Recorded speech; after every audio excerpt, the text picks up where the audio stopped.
Hi, hello. Welcome to the episode of Isaiah's Newsstand. It's your host, Isaiah Edwards. Date is December the 15th, 2024. Hopefully, this episode finds you well, in good spirits, and high hopes. As for me, I'm doing pretty good. It was a really chill day today. Sunday fun day, hanging out, getting things done.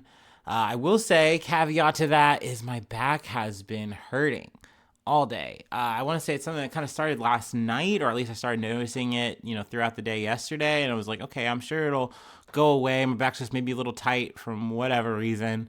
But no, Advil be damned. It's still aching. But hey, we move. I was able to get through all my activities today, get all my errands done. We got the groceries done. We did some working out, got that done. But yeah, hopefully, over the next day or so, that pain rescinds. Hopefully I'll start feeling a little bit better. But yeah, no, overall, it's been a good day, relaxed for the most part. I mean, I don't really think I had anything to really worry or freak out about, so that was cool. Thumbs up all around. Let's see, food corner from last night, and then just like, what did I do? What happened? I decided to make a tuna chicken salad sandwich. And I was like, well, I got enough to make two of these sandwiches, so we'll do that. And I had some Doritos chips. Very nice and simple and very yummy. I really actually enjoyed the whole kit and caboodle of it all. I was like, all right, cool. Oh, and then I had like some remainder, and I just made like a Doritos bowl out of the remaining chicken salad and stuff. And I mixed it up with some with some greens. So that was kind of nice. Just good texture add, good flavor add. And of course, I couldn't keep it nice and plain and boring. I had to like put some sriracha in there. I had to dress it up, do too much. But yeah, it was actually pretty yummy. And then later on in the night, I got a little bit hungry again. And I was like, you know what? I have some remaining ciabatta bread. I'm going to just break that up and just finish that off. And so I made some ciabatta cheese bread. And yeah, it was solid. But yeah, it was a chill night. Didn't really have too much to do. Just hung out, did a little gaming, and then passed out early. It's feeling this is 30. It's very very mid 30s what I'm giving right now. Oh, my back hurts. Oh, and then I'm going to bed at like 9 in the evening. So you know how it goes. But yeah, no, overall, good Saturday, good Sunday. But yeah, let's go ahead and do our startup and let's get into some news. I gotta say up front, trigger warning. This is a really icky story. Just like sexual assault type shit. We're talking fucked up polygamy, sexual cult shit. Okay, just to get a little scent, a little flavor of what we're about to get into. It's stinky. It's gross. But I was trying to get it out of the way, and not that it gets. I mean, I guess it gets at least lighter from there. Let's say that.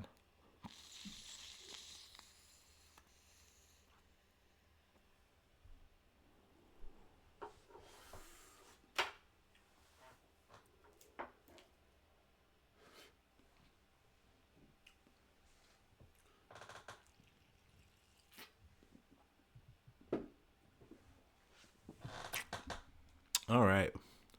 From CBS News, leader of Arizona I'm sorry. Leader of Arizona polygamous sect sentenced to 50 years in conspiracy to transport children for sex. So that's a yucky mouthful. Excuse me. A polygamous religious leader who claimed more than 20 spiritual wives, put that in quotations, including 10 underage girls, was sentenced to 50 years in prison on Monday for coercing girls as young as 9 years old to submit to criminal sex acts with him and other adults, and for scheming to kidnap them from protective custody. Samuel Bateman, whose small group was an offshoot of the sect once led by Warren Jeffs, a huge creep, with the whole this religious cult following to boot, had pleaded guilty to a years-long scheme to transport girls across state lines for sex crimes and later to kidnap some of them from protective custody. Now, apparently, he's an offshoot just because he literally was a part of this group and I guess said, hey, you know what? I could do this shit all on my own. I'm going solo. And decides to make his own group and equally fucked up, doing equally fucked up shit. Like down to like you have these people in I believe like trailers, like essentially just mobile sex jails. I really don't know how else to really word that. So really nasty shit. And then not to mention when they're in the process of getting him, there's I believe 1 or 2 times where he or his followers try to get back or like, you know, like spring out, you know, these sexual victims, these children, and, you know, they get on the run, they get captured again. So you hear all this and it's like, God damn, like 50 years doesn't seem like enough. But I do want to do a little quick breakdown about what, like the sentencing.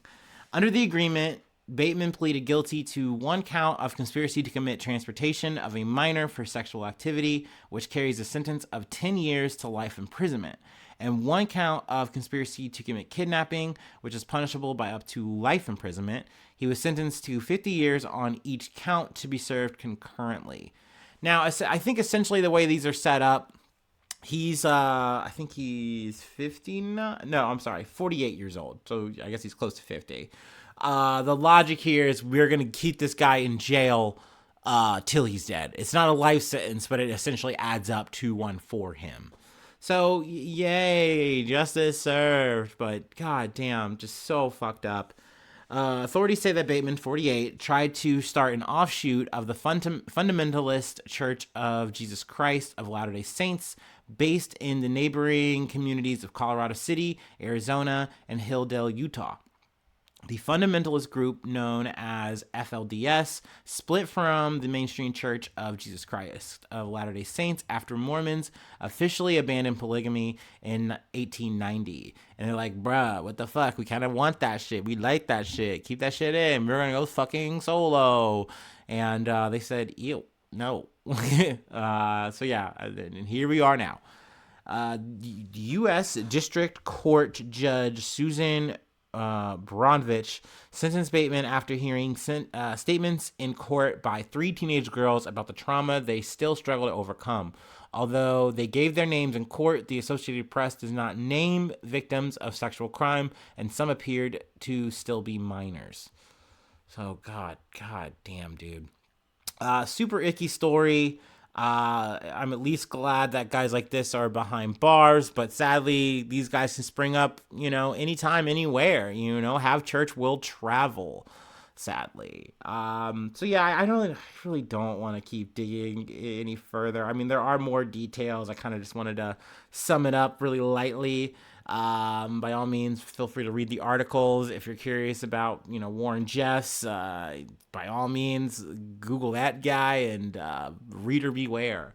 But yeah, let's go ahead and move on. I got an update on a guy who decided that he was just gonna, you know, just leave, you know, fake his own death, and he thought he was gonna get away with it. But nope, no, he did not. From CNN. Wisconsin kayaker who faked his death and fled to Eastern Europe is in custody, online records show. A Wisconsin man who faked his own drowning and left his wife's... I'm sorry. I'm still thinking of the other fucking Bateman fucker. A Wisconsin man who faked his own drowning and left his wife and 3 children to go to Eastern Europe is in police custody, online records show. Ryan Bogwardt, 45, was booked into the Green Lake County Jail on Tuesday afternoon, according to the Victim Information and Notification Everyday System, a service that provides information to crime victims such as a person's jail custody status. No charges were listed. We also don't, at least as of recording this, I don't have any details of like how they got the guy. But only, and I think there was supposed to be a press conference where, you know, they go into the details of it, but I missed any update about that. Let's see here. A person answering the phone at the sheriff's office Tuesday night declined to confirm whether, I scrolled the wrong way. whether Bogwardt was in custody. County jail officials didn't immediately return a phone call or a phone message Tuesday night. Let me scroll ahead here. Bogwardt told authorities last month that he faked his death because of personal matters. Essentially, he had found a European lady, and he was smitten for her, and he faked his own death, left his kayak turned upside down. After leaving the lake, he rode an e-bike, or electric bike, I should say, about 70 miles through the night to Madison, the sheriff said. From there, he took a bus to Detroit, then boarded a bus to Canada, and then got on a plane. So essentially all to, get to his new lady love and leave his old life behind. He had already been in the process of funding this by like sending her money gift cards so that they could just like have their whole life together. But yeah, it didn't work out. And I'm glad, because I don't know, to me it just seems like such a crazy setup. Like, yeah, you're like, it reminds me, and this is a deep cut maybe to some, or the Sarah heads know, but Youth in Revolt, he tries to like come up with like some idea to like fake his own death because things are getting so crazy for him now, him and his alter ego.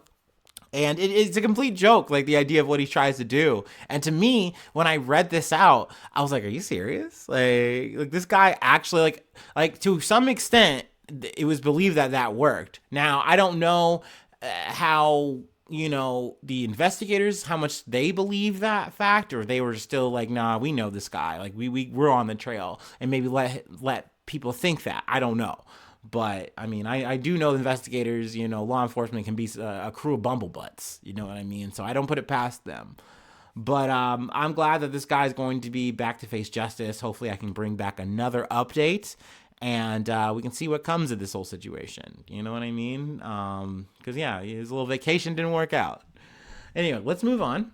I wanted to talk about a little scammer in the contractor world.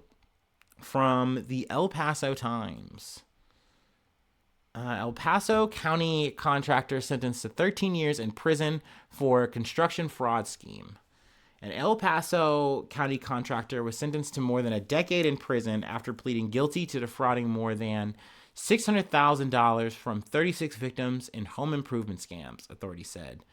Daniel Salas Barayas. I'm fucking this up. Barayas. I'm going to say Barayas. I know that's probably wrong, but 39 years old, of Anthony, Texas, pleaded guilty to 2 felony counts of theft of property and was sentenced to 13 years in prison on each charge, court records show. See, I don't like how they word that, because then I go like, so he's like, they all stack like that, or is this like, is it all? Oh, it's probably to be conserved consecutively, which is another thing there, right? They just like, it's all layered into one. But I'm like, that feels like you're cheating the system here, but I don't know. I'm trying to avoid the legal system. You feel me? I don't really want to know about this shit, even though I talk about it all the time. Barayas also pleaded guilty to 1 count of credit card or debit card abuse. He was sentenced to 1 year and 6 months in state jail. The sentences will be conserved concurrently, court records show. See, I go, okay, I guess that's the way you make it, quote unquote, more humane, but still show that justice was served. But, it's all weird to me. He pleaded guilty to the charges. He pleaded guilty to the charges as part of a plea agreement with the El Paso County Attorney's Office. The guilty pleas and sentences were handed down Friday, December 6th, in the 34th District Court at the Enrique Moreno County Courthouse in downtown El Paso. Judge William E. Moody presided over the case. Seems like he only was able to get a public defender for the situation. So that is what that is. Barayas was given time served credit for more than 1 year and 3 months of the time he spent in jail awaiting a resolution in his case. Court records show Barayas was featured on Crime Stoppers of El Paso's most wanted list in July of 2022. Now, I believe there's more details like in the court documents, which I did not, get my hands into. This is about the limit of my research in these kind of matters.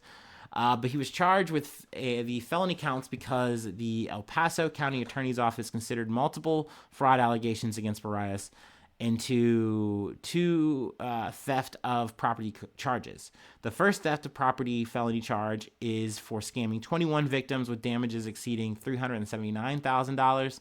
The second charge is for scamming 15 victims with losses amounting to more than $330,000. County Attorney's Office officials said.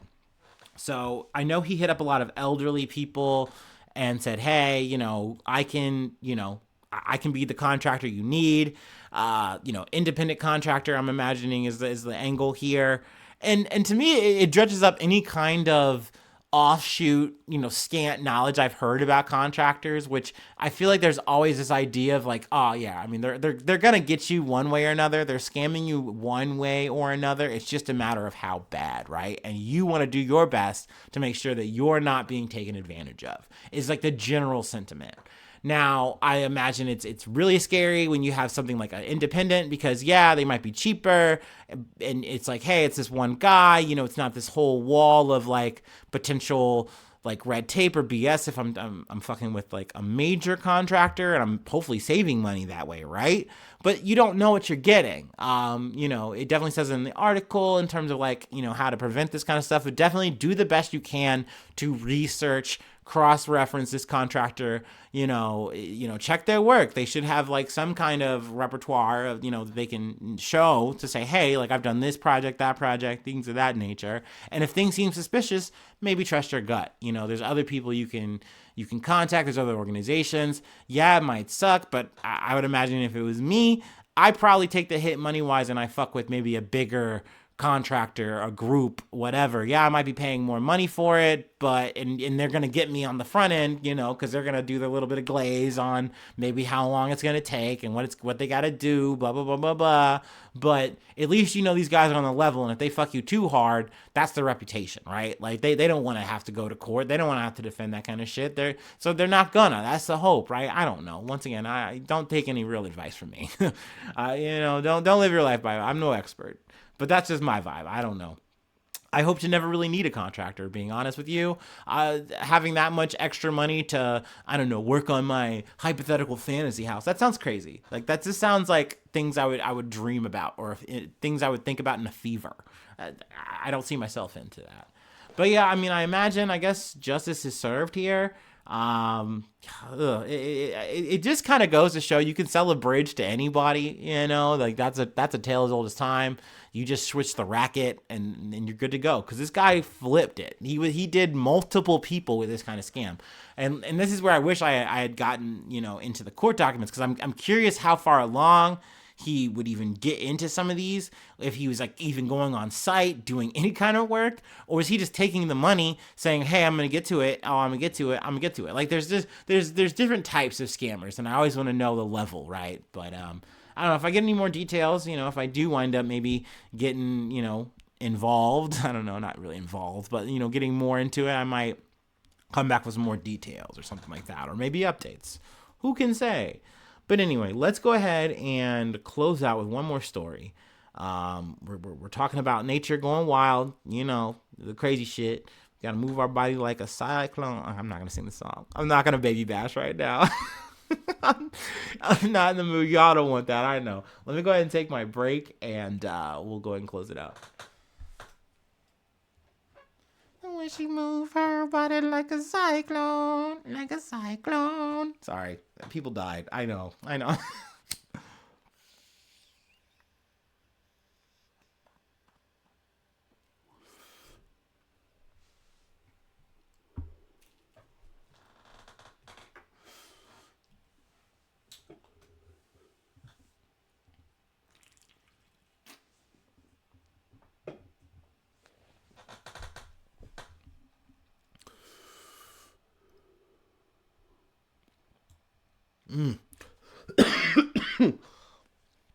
Oh boy.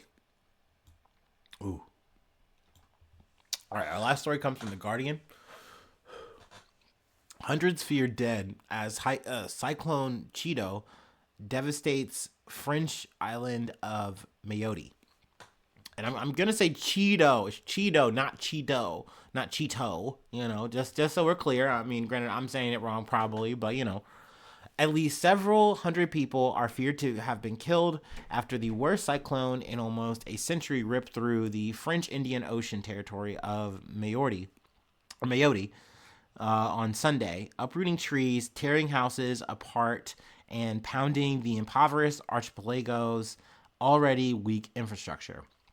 Rescuers have been dispatched to the islands, which lie between the coast of Mozambique and Madagascar, also have had levels of damage that they've had to go through. But their efforts are likely to be hindered by damage to airports and electricity distribution in an area where clean drinking water is subject to chronic shortages. Let's see here. What else do we really want to pull? Yeah, I mean, you just kind of go through that. They talk about, the apocalyptic scenes. It really does look like it just leveled out areas. Definitely a lot of devastation. And with Mayotte specifically, it is France's poorest island and EU's poorest territory. In some parts, entire neighborhoods of metal shacks and huts were flattened, while residents reported many trees have been uprooted, boats flipped or sunk, and electricity supply knocked out. And this kind of goes to show, because this gets talked about a lot at these COPs and things of that nature, like these big summits where people get together and we talk about what can we do about this, like as an international community.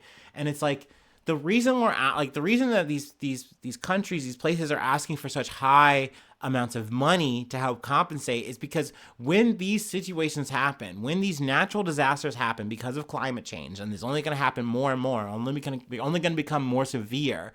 The reason that you're making this pitch is because it's like, we didn't get to benefit. We didn't get to have an industrial revolution. We didn't get to push our shit. Instead, we got to watch you guys do that. We got to be victims of that, because then you would use that power to oppress us and take from us more. And now we're in a situation where it's like, we get a cyclone, we get a hurricane, we get a fucking typhoon, insert disaster here, and then we're leveled by it. And then we're just stuck in the crossfire. What do we do? We're in the crossfire here. We can't do anything.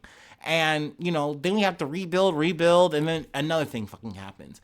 So I can understand the sentiment of hey, that's why we make these pleas for more assistance, for more cooperation from these wealthier countries, because they truly do need it.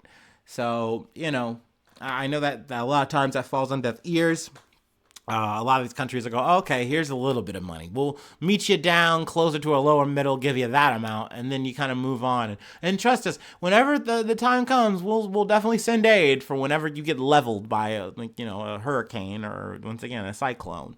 So it's definitely a bummer to cover this shit, because I know we're only going to cover more as as we get older, as we continue to be. But it's sad shit.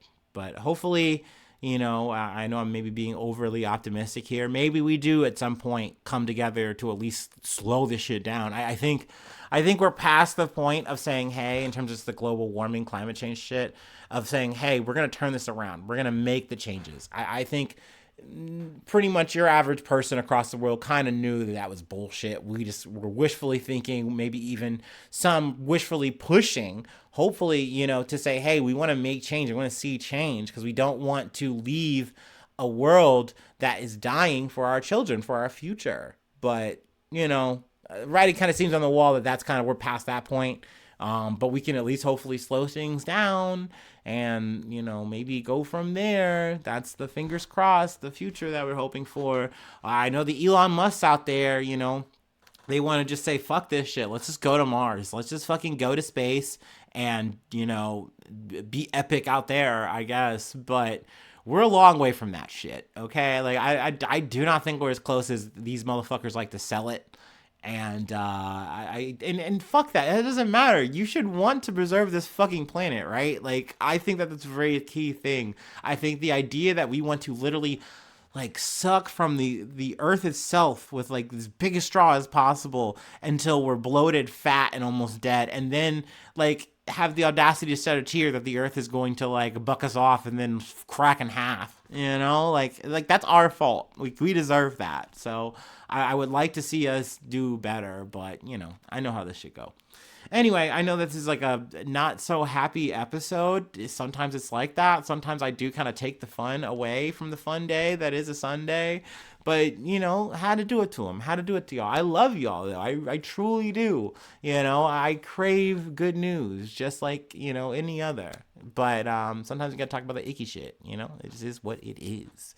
But yeah, that's it. That's the episode. I don't need to chill. It's Sunday. Let's just, call it a day. Thanks so much for tuning. Thanks so much for tuning in. Thanks so much for tuning in. Thanks so much for being a friend. And hopefully I see you soon for some more good news. I love you. Bye-bye. Mwah.